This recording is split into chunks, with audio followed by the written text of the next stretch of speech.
Kemudian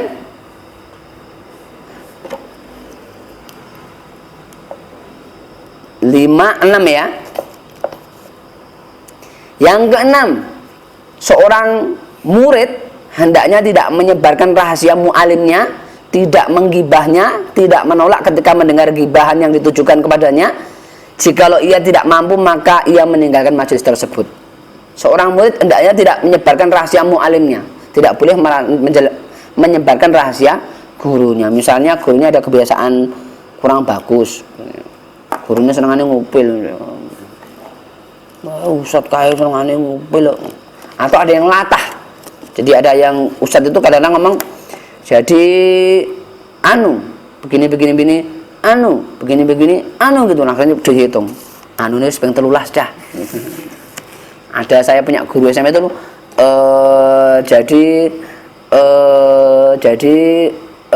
begitu akhirnya ustadz ini sepeng 20. Ini tidak boleh menyebarkan rahasia, menggibahnya. Gibah itu apa? Ngerenengi. Gibah itu teman-teman, itu dosanya seperti makan bangkai sendiri. Di dalam perang itu tiba-tiba Rasulullah mengatakan, di antara kalian mesti ada yang makan batangi konconi, ada yang makan bangkai temannya. Teman-teman bingung, ya Allah, ya Rasulullah, masa kami makan bangkai mayat saudara kami? Tidak mungkin loh. Maka dilihatlah hari itu ada dua orang yang mulutnya penuh darah dan sela-sela giginya masih banyak daging manusia. Kemudian Rasulullah menjelaskan tentang ayat ghibah. Dan ghibah itu, apa ghibah itu? Ghibah itu dikroka akhoka bima yakrohu, menyebut-nyebut keadaan temanmu. Kalau teman-temanmu itu dengar dia benci, itu namanya ghibah teman-teman. Nyebut keadaan temanmu, kalau temanmu itu merasa benci mendengar itu, berarti itu namanya ghibah. Contohnya Mas Faris nek diomong, Mas Faris ka wonge kuproh loh, gitu muring enggak? Muring kan? Nah, berarti ketika Mas Faris tidak ada, kita ngomong gitu, namanya itu ghibah. Ghibah itu sama dengan makan bangkai teman sendiri. Nek wong lanang ketoke jarang, lanangnya bahasa ya bola, balapan, mugang gunung. Biasanya seneng ghibah ki wong wedok ampe petan.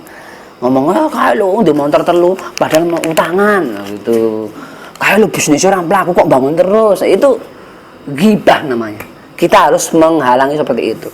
Karena sekali lagi ghibah itu seperti makan bangkai saudara sendiri. Dan di sini tidak boleh menggibah ustadznya. Ustadznya kalau kelambine rata usalin, atau hal yang lain. Apa tadi ghibah? Menyebut-nyebut keadaan teman. Kalau temannya itu mendengar itu dia benci, itu namanya ghibah. Tidak boleh. Ghibah ini bahasa Jawa apa? Ngondo, gerenengi, itu penyakit wanita. Jadi ibu-ibu harus berlepas diri dari ini. Nek kemudian diajak orang ghibah terus piye? Ada orang maksa-maksa ini, pokoknya membahas setajam silet ini. Mari kita, wow, senamnya setengah jam, lutusannya 2 jam. Bingung. Kalau tidak mampu diingatkan, Bu, ampun Bu, mungkin buatan berangkat kesel gitu. Sampai ngeyel-ngeyel terus, maka kita harus pergi. Jadi menyikapi orang ghibah itu satu, dikandani stop. Ojo ghibah. Kok ijek ngeyel-ngeyel lungo. Gitu ya. Tarakul jahili jawabun. Menjawab orang yang bodoh itu caranya ditinggalkan.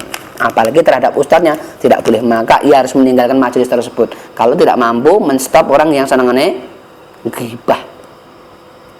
Punya teman tumbak cucuan itu ya harus dikandani. Rasul kandani ditinggal.